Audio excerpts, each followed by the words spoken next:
podcast where truth moves faster than a Holstein calf.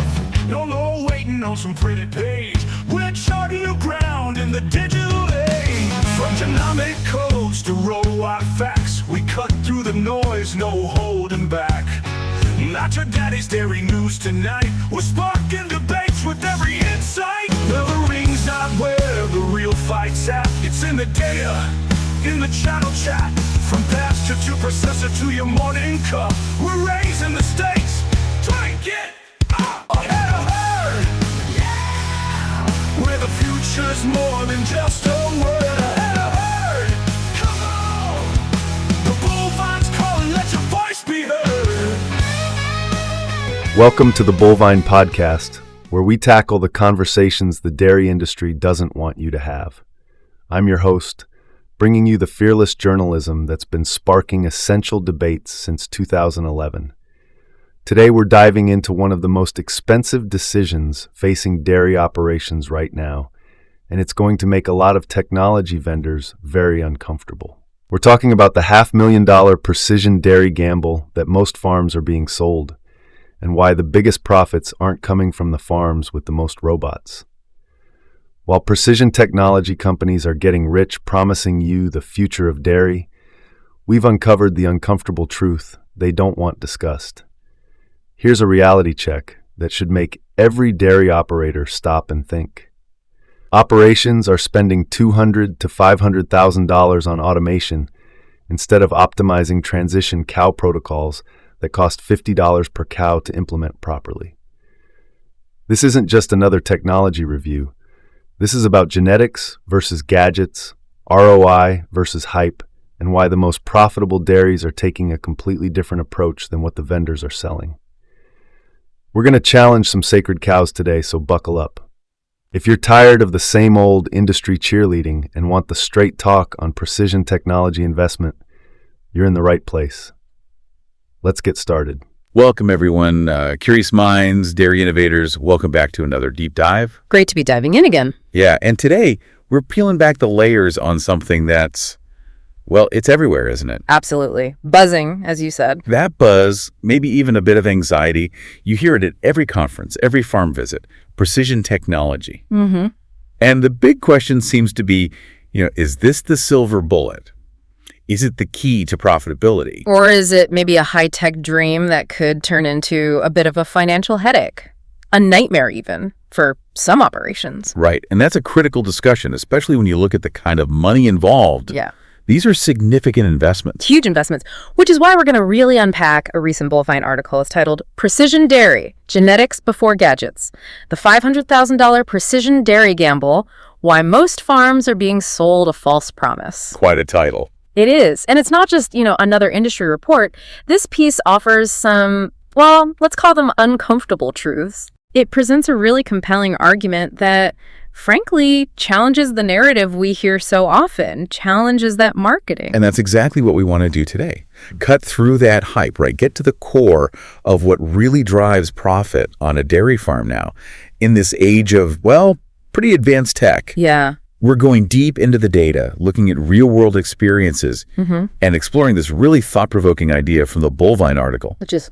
The idea that maybe, just maybe, your herd's genetics, they might actually be your most crucial precision tool, even more important than the latest, shiniest gadget. That's a powerful concept. It flips the usual script, doesn't it? Genetics before gadgets. It really does. It challenges how a lot of producers are thinking about upgrades right now.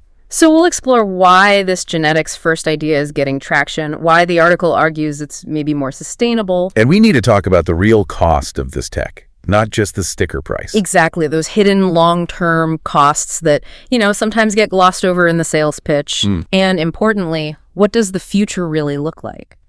We need to factor in technologies that are just over the horizon, things coming down the pipeline. Right. Our goal here is to give you the insights, the details, to make informed decisions.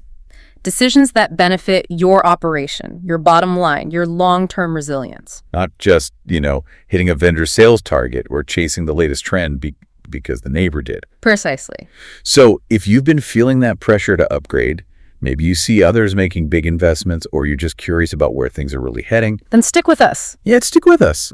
We're about to unpack some surprising facts, some really candid perspectives from this Bullvine article that might just change how you look at your next big dairy investment. Okay, let's get into it. Let's dig in. All right, so this Bullvine article, it really doesn't waste any time. It jumps right in with a pretty bold statement. It does, right off the bat. It says, stop buying the precision tech hype. $500 case systems fail without superior genetics. That's direct. It's very direct. A clear challenge to what a lot of tech vendors are pushing, isn't it? They paint this picture of an inevitable robot-driven future you just have to join. Right, get on the train or get left behind. Exactly that narrative. But the article counters saying, look, vendors are profiting from selling this future of dairy, sure, but the uncomfortable truth. Yeah. The most profitable farms often aren't the ones with the most robots or the fanciest integrated systems. Interesting. So it's not just about having the tech. Apparently not always. And here's a critical statistic the article hammers home, something often overlooked. A huge number, 75% of dairy diseases. 75%? Yeah, the kind that really hit your bottom line, lost milk, vet bills, lost cows, they happen within the first month after calving. Wow, okay. That's a really specific, vulnerable window. Incredibly narrow, and this is where the numbers get, well, jarring, like you said. How so? The article points out producers are spending, what, $200,000, maybe $500,000, sometimes even more, on robots and big tech systems. Yeah, those are hefty price tags. Absolutely. But compare that investment to something fundamental, like really effective transition cow protocols. The things that directly address that critical post-calving period where 75% of the problems start. Okay. The cost to implement those properly, the Bullvine article puts it at around $50 per cow. $50? Compared to $500,000 for robots. See? It's an astonishing contrast in where the money's going, isn't it? It really makes you stop and think, where's the real leverage for profit here? Yeah, absolutely. Are we investing in the shiny tools because they look good, or are we putting capital where it gives the biggest, maybe the fastest return? That's the core question the article raises. Now, it's not saying all tech is bad. It gives a reality check on what can work. Okay, so it's nuanced. Right. It highlights things like smart calf sensors. They can deliver, it says, a remarkable 40% reduction in mortality. 40% is huge for calves. It is. And they can detect illness maybe 48 hours before you'd see symptoms. That's a critical head start. And precision feeding systems. They can cut feed costs by 7 to 12%. And when feed is, 50-60% of your production costs? That's massive savings, real money. These are specific, tangible benefits the article acknowledges. They hit your core costs. So the message isn't no tech, it's more like which tech and maybe when. Exactly. It's about where you put your capital. Yeah. The Bullvine article really emphasizes that with global milk challenges, volatile markets, high feed costs, every single efficiency decision matters critically. It paints that picture, right? Standing in the barn doorway during a thunderstorm. Yeah, I like that analogy. 2 paths ahead. Path 1. Stick with profitable, proven methods. Maybe add strategic tech where it makes clear economic sense. Right, the cautious path. Or path 2.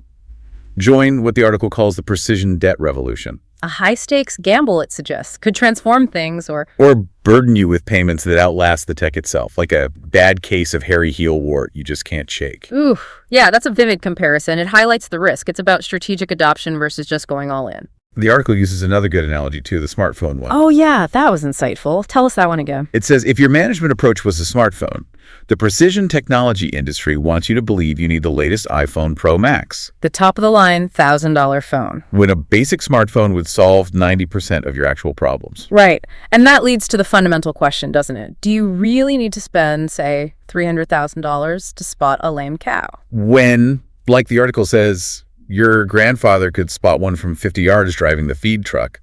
Exactly. It challenges that assumption that the old ways, the experienced eye, are just obsolete. Maybe they're not.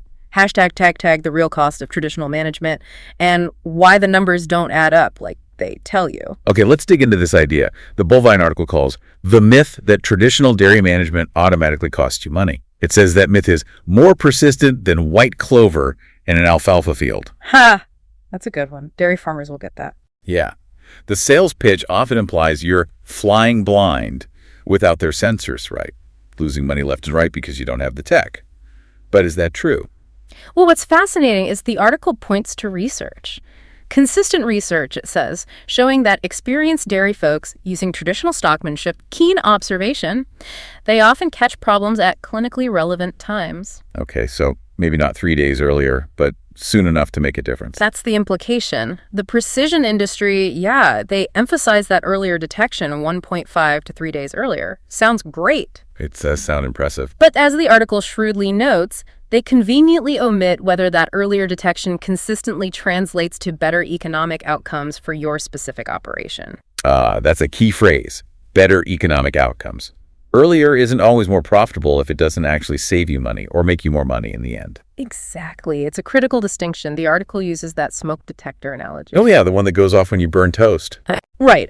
Technically accurate, yes, the toast is burning, but practically useless for anything other than driving you nuts. Huh.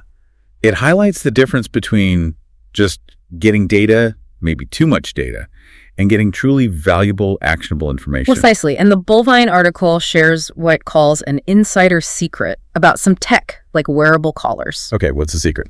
It says they face real-world challenges, limited battery life, high costs that actually hold back wider adoption. And here's the really concerning part. Yeah. Many farms that have invested heavily in these systems, they still can't tell you their cost per clinical case prevented. Wow. That's a huge blind spot. Isn't it? The article compares it to buying a $50,000 bull and never checking his breeding soundness exam. You made the big investment, but you have no idea if it's actually paying off in a measurable way. Oh! Ouch. Exactly. The article then gives this verified scenario to make it really practical. Cow, #347. Okay, cow, #347. What happens? Tuesday morning, subtle changes. An experienced herdsman, someone who knows their cows, notices something's off. Altered behavior. This is from watching her. Yeah. They quickly check her records, her history. Then they intervene based on what they see and what they know about that specific cow. And the cost of that. The investment is basically enhanced observation, good record keeping, and making sure your experienced team is focused where they add the most value. Optimizing labor. Okay, that makes sense. Now compare that to the high-tech way for cow, #347. Right. So the $200,000 sensor system, it detected changes way back on Sunday, generated alerts on Monday, prompted intervention before you could even see anything was wrong. Sounds great on paper. Win for tech, right? On the surface, yes. But as the Bullvine article points out, you're also paying maybe $3,000 plus a month in tech fees. Right, the ongoing cost. You're dealing with false positives alerts for cows that are perfectly fine wasting time. Ugh, yeah, chasing ghosts. And you're managing equipment that, let's be honest, breaks down, often at the worst possible time, like during planting or harvest. Or Christmas morning. Exactly. The article nails it with the Ferrari comparison. Having a Ferrari that needs the dealer every time it rains, except the dealer is 200 miles away and doesn't work weekends. Huh. That hits home. High tech doesn't always mean high reliability or convenience on a real farm. It really doesn't. And this raises that tough question. Shouldn't we first optimize what we're already doing? Fine-tune the basics. Yeah. Maximize our current resources, fix any foundational issues before adding layers of complexity that might not even work consistently for us. It's like that other analogy the article used, putting premium tires on a tractor with a blown engine. Exactly. You're investing in an upgrade that fundamentally can't perform because the underlying system, the engine, isn't right. You need that strong foundation before you start automating. Okay, let's talk dollars and cents. The Bullvine article really doesn't hold back here, talking about the true costs of precision tech. No, it pulls no punches. It says vendors often don't give you the full, honest breakdown up front. And the reality is? Uglier than a freshened heifer's udder after a difficult calving, according to the article. Wow, okay. Painted quite a picture there. It does, and it provides this table real investment numbers that hurt. It should be required reading for anyone thinking about these systems. Let's break those down. What does the article say for, say, basic sensors on a 500-cow dairy? Okay, basic sensors. Initial investment, $75,000 to $150,000. That's just to get started. Just the upfront cost. Right. Then you've got annual service fees. Another $10,000 to $25,000 per year. Every year. Every single year. So add that up over 5 years, you're looking at a total cost of $125,000 to $275,000. $250,000 potentially for basic sensors. And the ROI, when do you get that back? The realistic timeline the article cites, based on field research, is 18 to 36 months, so a year and a half to 3 years. Still a significant weight. Okay, what about robotic milking? Those numbers must be higher. Oh, much higher. Initial investment per unit, $200,000 up to $400,000. Per robot. Per robot. Annual service fees, another $15,000 to $30,000. So over 5 years. You're looking at a total cost of anywhere from $275,000 to $550,000. $500,000 or more. Whew. And the payback time on that? Much longer. The article pegs it at 36 to 60 months. That's 3 to 5 years just to break even. 3 to 5 years. Yeah. That's a long time in dairying with prices fluctuating like they do. That's a considerable risk. It absolutely is. And then you have the full integrated precision system. The whole shebang. Right. Initial investment, $300,000 to $600,000. Annual fees, $25,000 to $50,000. So the 5-year total cost. Could be anywhere from $425,000 to $850,000, getting close to $1 million. Almost $1 million. And the ROI. Often 60 months plus, so 5 years or more. Wow. These aren't small numbers. And the article stresses these figures come from industry reports from verified field research. This is the reality check. These are potentially business-altering investments. Okay, let's focus on robotic milking specifically. The marketing is so appealing, right? Milks cows and gives you all this data. It sounds like the dream setup, doesn't it? Efficiency and insight all in one package. But the Bullvine article looks at the field reality. What does it find? Well, it cites research showing larger farms, say over 500 cows, have adopted way more precision tech, including robots like 2 to 5 times more than smaller farms. Why is that? The article suggests it boils down to economics that make your accountant cry or celebrate depending on your cow numbers. Meaning the cost per cow is lower on bigger farms. They can spread that huge investment. That seems to be the logic, yeah. Theoretically, the volume helps absorb the cost. The article also talks about lessons learned from the early adopters back in 2018, 2020. Yes, that was a key period. The market was booming, projected to grow massively. But the real story isn't just growth, it's how people adopted. The article highlights this tale of two approaches. Okay, what are the two approaches? First, the all-in approach. Usually very large operations, 800 plus cows. They put in comprehensive systems, robots, automated feeding, the works. Did they get the results? The promised milk yield increases? Often, yes. The article says they saw those 15-20% yield bumps, but There's always a but. their path to actual profitability took much longer, 4 to 6 years, not the 2 to 3 they were often promised. Why the delay? Steep learning curves for staff, unexpected equipment downtime, and crucially, a lack of readily available specialized tech support in rural areas. Big problems when your whole system relies on it. Okay, so that's the all-in. What's the other approach? The strategic integration approach. More common in mid-size operations, maybe 300, 600 cows. What they do differently? They were more cautious, started with maybe 1 or 2 robotic units, and critically, they kept their conventional parlors as backup. Smart. Hedging their bets. Exactly.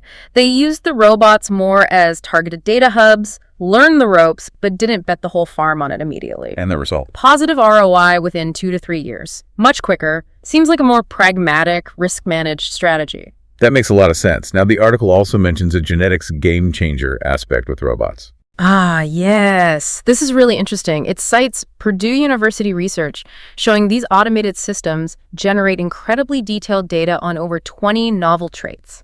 Novel traits. Like what? Things like milkability speed, quarter-level health, maybe specific feeding behaviors, things you just can't easily track in a traditional parlor. And how does that help? This data can be fed directly into breeding programs. You can select for better udder health, better resilience, better efficiency based on actual daily performance data. It enables precision breeding decisions. So the robot isn't just milking, it's like a 247 genetic evaluation lab. That's exactly how the article puts it, assuming, it doesn't break down on a holiday weekend. Right, always that caveat. So the honest assessment from the Bullvine article is pretty blunt, maybe a bit funny. What does it say? Think of robotic milking like buying a $300,000 bull that also milks your cows and occasionally refuses to work when the wifey is spotty. Huh. Okay, that brings it down to earth. Punctures the hype a bit. It does. And it forces you to ask, do you need that super granular genetic data and automated monitoring badly enough to justify that huge payment? Especially if your current breeding program, your current bull, is already getting the job done pretty well. It's weighing that potential genetic boost against the very real, very large cost and complexity. A tough calculation. A very tough calculation indeed. Okay, let's shift from the big robots to something smaller, but maybe even more common now. Individual cow sensors. The article gives them a fun nickname. Your false alarm generator with some redeeming qualities. That probably resonates with a few listeners. Useful, but sometimes frustrating. Exactly. The verified capabilities are definitely there, though. The article points to research from Thailand, actually. What did that show? Movement activity sensors boosted first service rates by 34%. Conception rates improved even more, 67%. Those are significant improvements in repro performance. Absolutely. Clearly outperforming human observation, especially in bigger herds where it's tough to watch every cow closely. But the article connects us back to genetics again, right? Yes, that's the recurring theme. These sensors create individual databases, health, behavior patterns over time. This data can make genetic selection for things like fertility, health, longevity much more accurate. It's that hidden genetics goldmine the article talks about, looking beyond just catching the next heat. Precisely. It's about long-term herd improvement. Now, what about implementing these sensors? The article mentions real-world implementation lessons. What have we learned? The key lesson seems to be, start strategically. Successful farms often began by monitoring just their transition cows. Why transition cows? Because that's where the ROI is quickest and most obvious, reducing costly post-calving diseases. Makes sense. Hit the biggest problems first. Exactly. Then once they mastered that, they expanded to reproduction monitoring and maybe later to general herd health. So a phased approach. What about the farms that struggled? They often tried to implement comprehensive monitoring across the entire herd from day one. The article compares it to trying to teach a heifer to lead while she's freshening. Too much too soon. Overwhelmed by the data in the system. Exactly. It highlights the need for that phased strategic rollout. And that hidden genetics goldmine idea gets more support from other Purdue research cited. What did that find? It showed that feeding records from automated systems can help evaluate the genetic link to things like milk feeding traits and even bovine respiratory disease in Holstein calves. Wow, BRD too. Yeah. And crucially, the traits derived from this sensor data were found to be heritable, meaning you can actually select for animals with better health outcomes using this precision data. The sensors track patterns that correlate directly to genetic merit for health. That's powerful stuff. Oh, but there's always the insider reality, as the article calls it. What are the downsides? The usual suspects: limited battery life, the high initial cost, and significant environmental limitations. Environmental, like Cold weather is a big one. The article cites it impacting sensor performance 64.3% of the time. Wind affects them 46% of the time. Even changing light conditions can be a problem. So basically, farm conditions. Pretty much. The article concludes, basically, everything that makes dairy farming challenging also makes your expensive sensors about as reliable as a weather forecast during harvest season. Ouch. That's pretty damning. Reliable sometimes, but maybe not when you need it most. That seems to be the implication, which leads to that critical question for you, the listener. Can you afford the downtime, the learning curve, the potential unreliability in bad weather? Or would that same investment dollar be better spent on enhancing your genetic selection tools? Tools that, don't freeze up in February. It's about weighing that real-time data promise against the practical realities and the potential long-term genetic gains. All right. Next up, in the tech parade, computer vision and AI. The article calls this one the no-touch marketing fantasy. Sometimes actually works. Huh. Yeah, the idea of monitoring cows without sticking anything on them is definitely appealing. Cameras watching everything. Sounds futuristic. Like Minority Report for cows. Kind of. The promise is great. Track behavior, movement, even body condition. All with cameras, no devices, no batteries to worry about. But the reality check from the bovine article. It brings its own set of challenges. Yeah. Complex calibration needed for the cameras, huge dependency on consistent lighting in the barn, which, changes all day long. Right. Shadows, sunlight. And you need massive data processing power. It generates incredible amounts of visual data. While the tech is transforming livestock management in some ways, the article points out that effective implementation requires serious technical expertise. Expertise most farms maybe don't have on staff? Simply don't have yet, as the article puts it. It uses another good analogy here, the security guard one. Oh yeah, that was vivid. Think of computer vision like hiring a security guard who never sleeps, never calls in sick. Sounds good so far. But speaks only in binary code, and occasionally mistakes a shadow for a sick cow. So the information is there, but interpreting it, translating that binary into actual farm decisions, that's the hard part. Exactly. It requires skills most farmers haven't developed. The article says it's like trying to read cow body language through a computer screen while wearing sunglasses. There's a translation gap. But is there a breeding benefit here too, following the pattern? Yes, the article highlights an unexpected breeding benefit. Precision livestock farming overall, using various data streams, including cameras, provides great info for finding new indicators of welfare and resilience for breeding. How specifically with cameras? Advanced systems can do automated body condition scoring, locomotion analysis, things that are subjective or time-consuming to do manually. This creates objective data for genetic evaluations, especially for fitness traits. So the potential for genetic improvement is there. It is. But with big caveats, the article stresses implementation complexity, lighting issues, the need for specialized skills to really leverage the data for breeding. It's powerful, but maybe still maturing for widespread farm use. Okay, let's get back to return on investment. The Bovine article says it's time to look at what the verified data actually shows about precision tech performance. And it warns you to prepare yourself for some uncomfortable truths that hit harder than a kick from a fresh cow. Okay, bracing ourselves. It presents a table of verified performance claims. What's in there? Well, it looks at industry claims versus what's often verified in specific studies. Milk yield increase. Claim is 30%. Article says 30% is verified in some studies. Okay, feed cost reduction. Claim is 25%, verified 25%. Veterinary cost savings, claim 20%, verified 20%. So the numbers are verifiable. They sound great. They do sound great, but here comes the critical analysis, the uncomfortable truth. The asterisk. Exactly.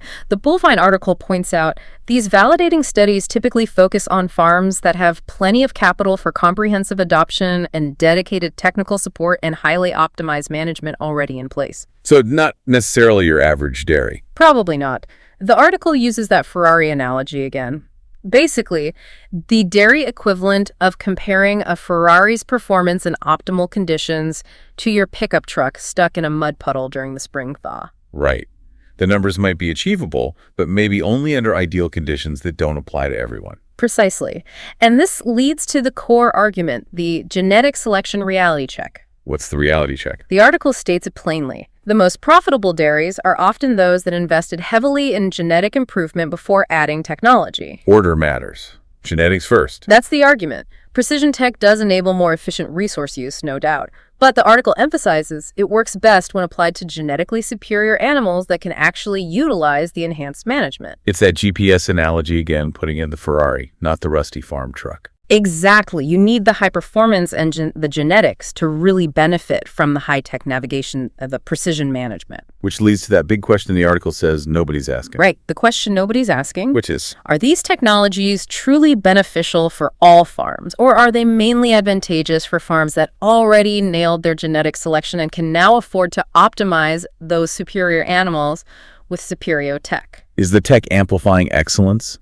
Or just expensively managing mediocrity? That's the heart of the Bovine article's argument. Is it a tool for the best to get better, or a crutch for the average that might not even pay off? It's a fundamental question about where your investment priorities should lie. So if the tech has potential, why isn't everyone using it? Despite the marketing, the Bovine article points to significant adoption barriers, and not just money.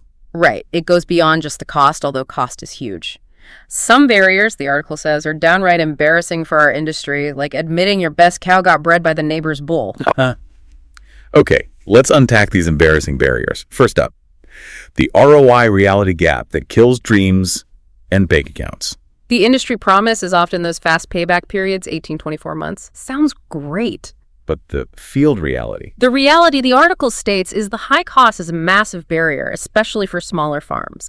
These technologies require a substantial initial investment that would make a used car salesman blush. It's not just pocket change. Far from it. And the article lays out the brutal truth about why it's so expensive, particularly imported tech. What contributes to that high cost? Most of this gear comes from developed countries. So you've got shipping costs, tariffs, currency exchange rates working against you. Okay.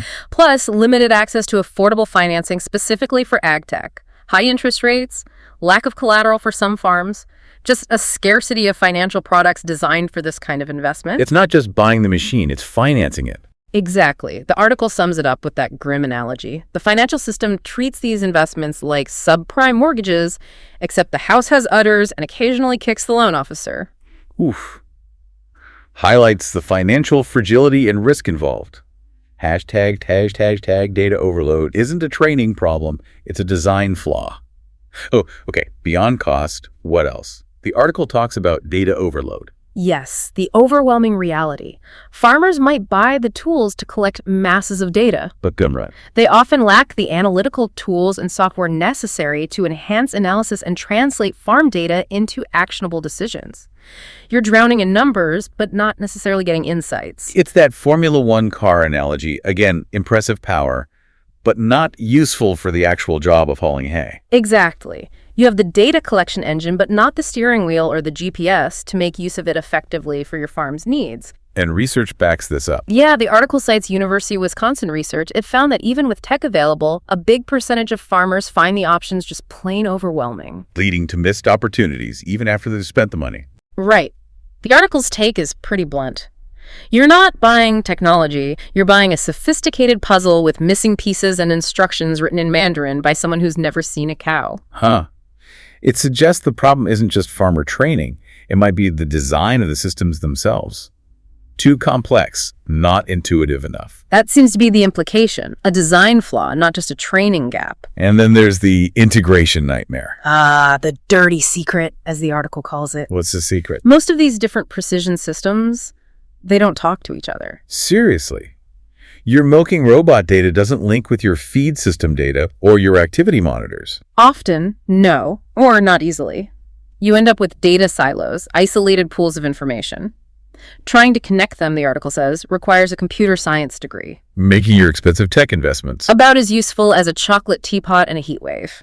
All that valuable data, trapped in separate systems, unable to give you that holistic, integrated picture you need.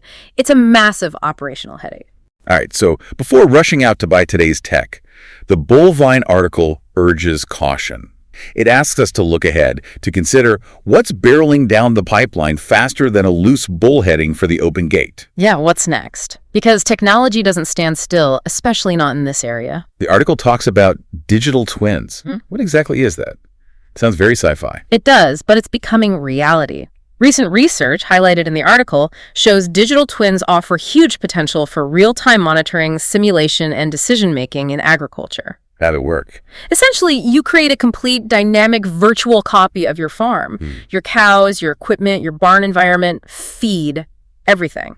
This virtual farm runs simulations 204/7 alongside your real farm. To do what? Predict problems. Exactly. Predict issues before they happen, simulate the outcome of different management choices like changing a ration or a grouping strategy, all without any real-world risk. It's proactive, predictive management. Wow, that could be game-changing. Absolutely. The article looks at current adoption, the barriers, the methods. It's complex, but the potential is immense. So how does this affect buying tech today? That's the crucial point. If you're looking at a big $400,000 system now, do you want to be locked into that current tech when digital twins might revolutionize farm management in just, say, 3 to 5 years? It's that flip phone analogy again, buying something right before the next big thing arrives. Yeah.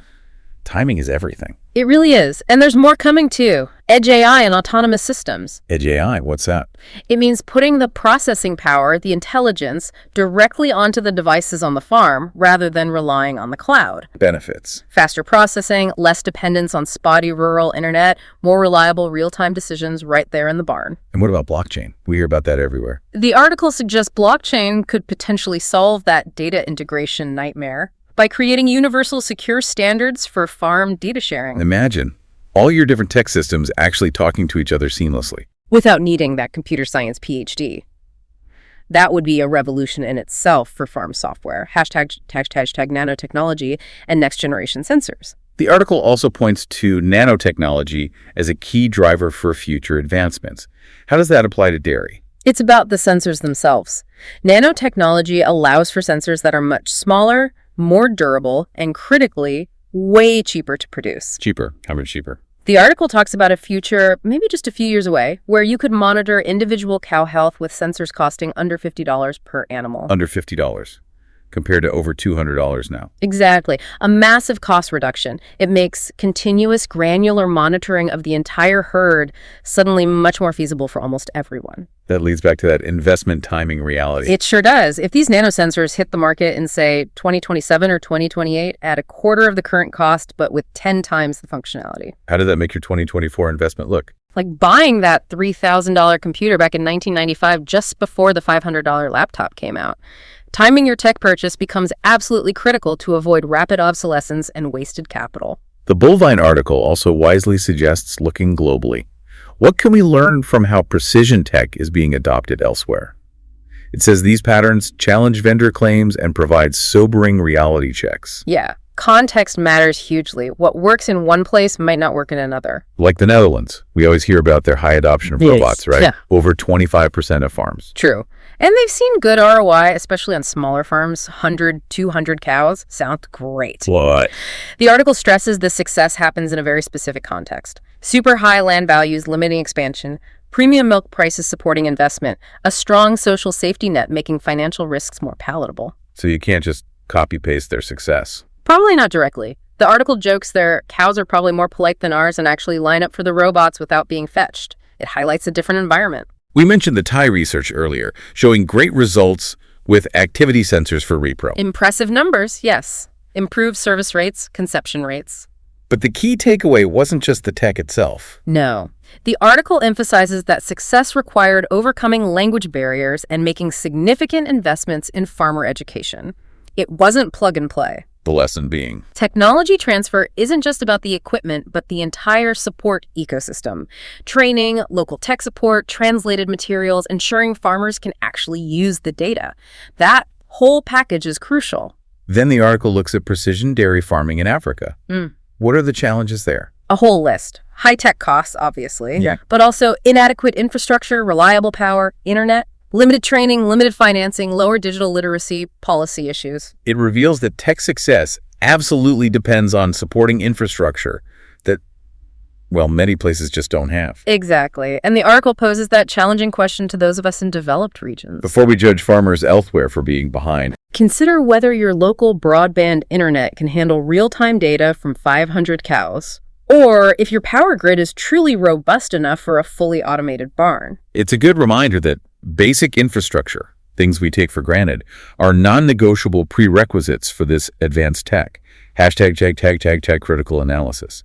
So, tying these global examples together, The Bullvine article's analysis is clear. Success stories happen in specific economic and infrastructural contexts. You can't assume they apply everywhere. the Dutch success wasn't just robots. It was superior genetics plus premium markets plus the right environment. Exactly. Attributing it just to the robots is like, as the article says, attributing a race car's success to the paint job while ignoring the engine. The tech might be the shiny part, but genetics, infrastructure, market access, those are the engine driving real sustainable success. You need to set it better. Okay, now we get to the absolute core of the Bullvine article's argument, what it calls the heretical truth that precision technology proponents won't discuss. The big one. Technology amplifies genetic potential. It doesn't create it. Say that again. That's key. Technology amplifies genetic potential. It doesn't create it. And the article uses that memorable analogy. The manure pile one. Yeah. If you're applying precision management to mediocre genetics, you're essentially polishing a manure pile with a $200,000 buffer, and the result is still gonna stink. Huh. Blunt, but it makes the point. You can't tech your way out of poor genetics. That's the strong assertion. The most successful precision dairy operations, the article claims, are those that invest heavily in genetic improvement before adding technology layers. Foundation first. And Purdue research backs this up, showing precision tech creates no traits for breeding. Yes, over 20 novel traits identified. Milkability traits shown to be heritable, offering real selection potential. The data can drive genetic progress. If you have a strong genetic program actively using that data. Exactly. And if you have animals with the potential worth amplifying. The article uses a powerful comparison to illustrate this. Two hypothetical 500 cow farms, each with $200 K to invest back in 2020. Right. A really clear demonstration. Let's look at Operation A technology first. What do they do? Put the whole $200 K into comprehensive sensors, automated feed pushers, the latest tech at the time, The result after 5 years. an 8% improvement in herd productivity. Okay, but not stellar. And they struggled with maintenance costs, data management headaches, crucially, Genetics. remained static. They couldn't afford aggressive genetic improvement while paying off the tech debt. They were managing the tech, not improving the cows fundamentally. Now, contrast that with Operation B Genetics first. They took a different path. Put $150,000 of their $200K into superior genetics, genomic testing, top semen, maybe some ET work, really focused on upgrading the herd's engine. And the remaining $50. Wisely invested in strategic health monitoring, specifically for transition cows, high-impact, targeted intervention. The result for Operation B after 5 years. After a 15% improvement in herd productivity, driven by real compounding genetic progress. Almost double the improvement of the tech-first farm. Exactly. And here's the kicker. They then had the financial flexibility to strategically add targeted precision tech to their now genetically superior animals, amplifying that potential further. Wow. That case study makes the argument incredibly clear. Prioritizing genetics paid off significantly more. It really demonstrates the power of that sequence. Build the genetic potential first. The article talks about a breeding revolution enabled by data from automated systems. Yes, the daily granular data offers unprecedented accuracy for genetic selection, improving efficiency. But only if you're starting with animals worth improving. That's the constant refrain. It has to be. The data itself doesn't make a poor cow good. Which brings us back to that critical question for you, the listener. Where does that $200,000 go?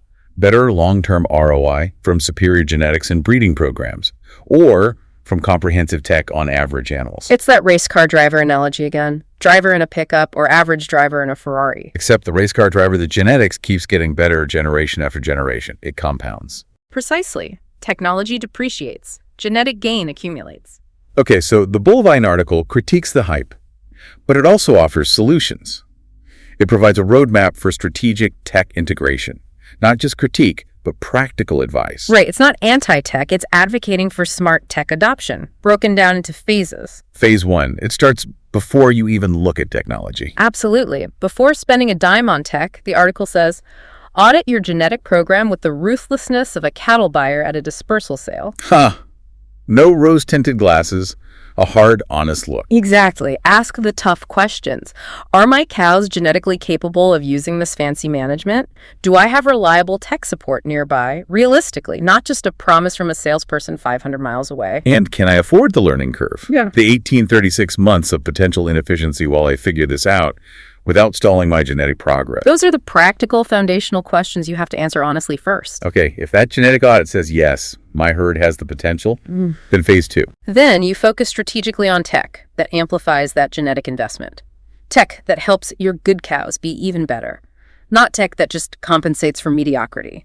The article lists specific examples with verified cost expectations linked to superior genetics. Exactly. High impact, targeted tech, smart calf sensors, 40% mortality reduction, early illness detection protects future genetics. Precision feeding, 35K, 45K annual savings on 500 cows, 7-12% feed cost cut hits your biggest expense. Movement sensors for repro, 30-34% better first service, 39-67% higher conception rates, accelerates genetic turnover. So specific tools solving specific problems, complementing the genetics, not overwhelming the system. Precisely. High ROI, manageable complexity. And only then, maybe phase 3, looking at bigger systems. Only after you've proven success with those individual targeted technologies on your superior animals. The article says it's like learning to milk before you buy the whole herd. Prove the concept, build the skills, then scale up if it makes sense. Minimize risk, maximize learning. That's the strategic roadmap it lays out. So let's bring it back to cow, #347 one last time.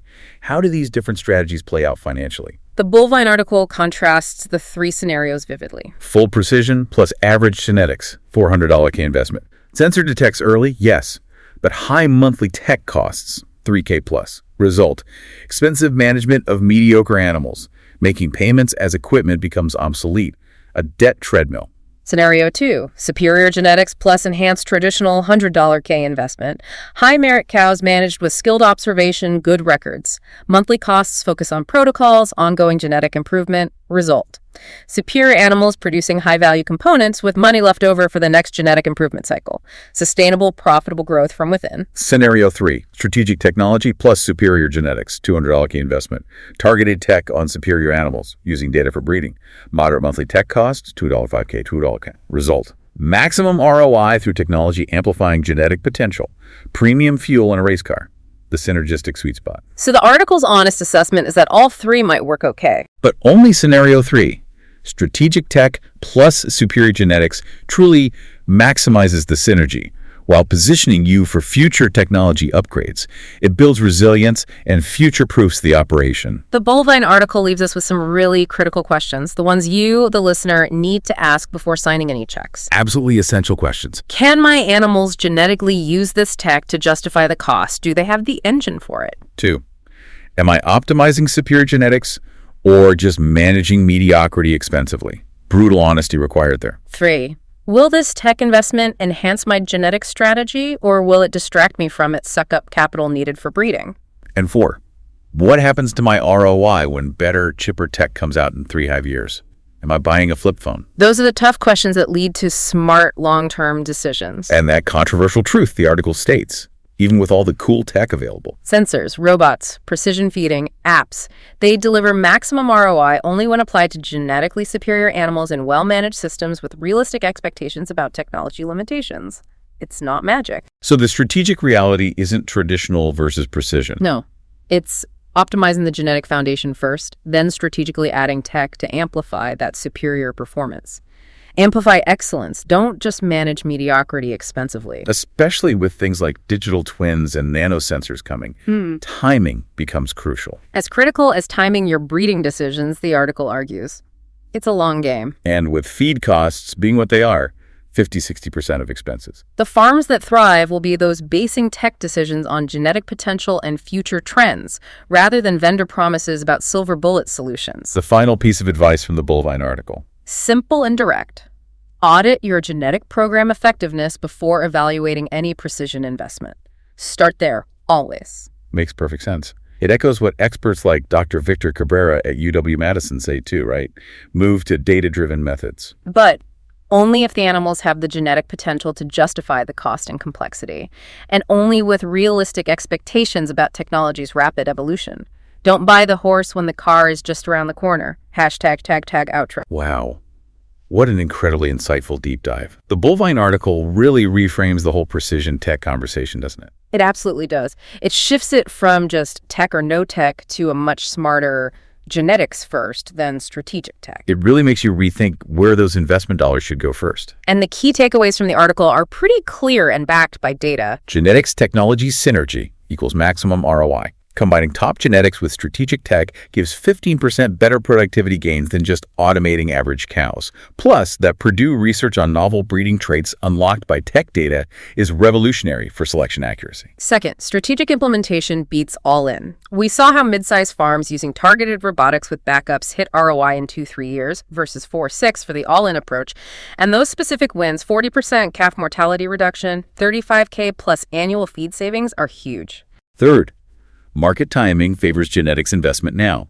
With cheaper, better tech, like digital twins and nanosensors, likely coming by 2027-28, investing heavily in genetics now, 150K example, plus targeted health tech, 50K, yielded 15% gains and kept cash flexible for future upgrades.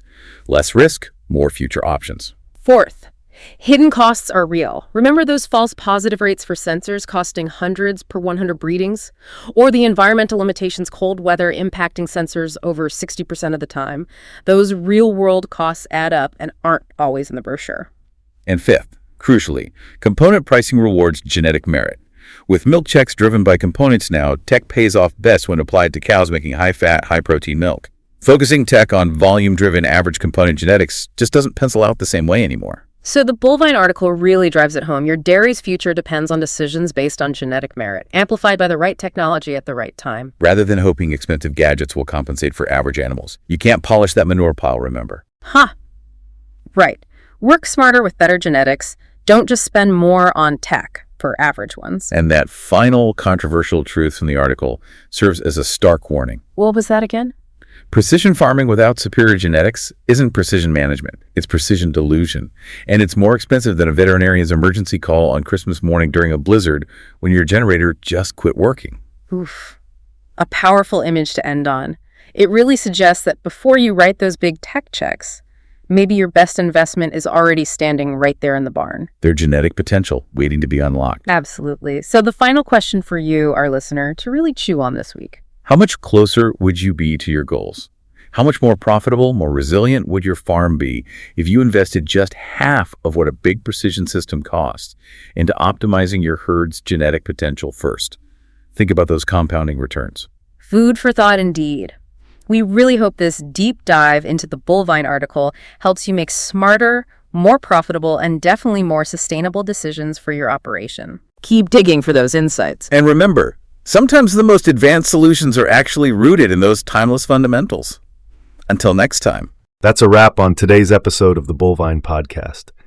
If this discussion made you question your next technology investment, good. That's exactly what we set out to do. Here's your bottom line. The future of your dairy depends on making decisions based on genetic merit, amplified by appropriate technology, not hoping expensive gadgets will compensate for average animals. That's not precision farming. That's precision delusion. Before you sign that check for a $250,000 robotic system, audit your genetic program effectiveness. Because as we've shown today, the farms making the biggest profits aren't the ones with the most robots. They're the ones that got their genetic foundation right first. This is the Bovine, where we don't just report the dairy industry, we challenge it to be better. If today's episode sparked some thoughts or ruffled some feathers, share it with someone who needs to hear this message. And if you disagree with our take, even better, that means we're having the conversations that matter. Visit us at thebulvine.com for more fearless journalism that the dairy industry needs. Until next time, keep questioning the conventional wisdom, keep pushing for better solutions, and remember, the sacred cows need challenging. Thanks for listening to the Bovine Podcast. Stay contrarian.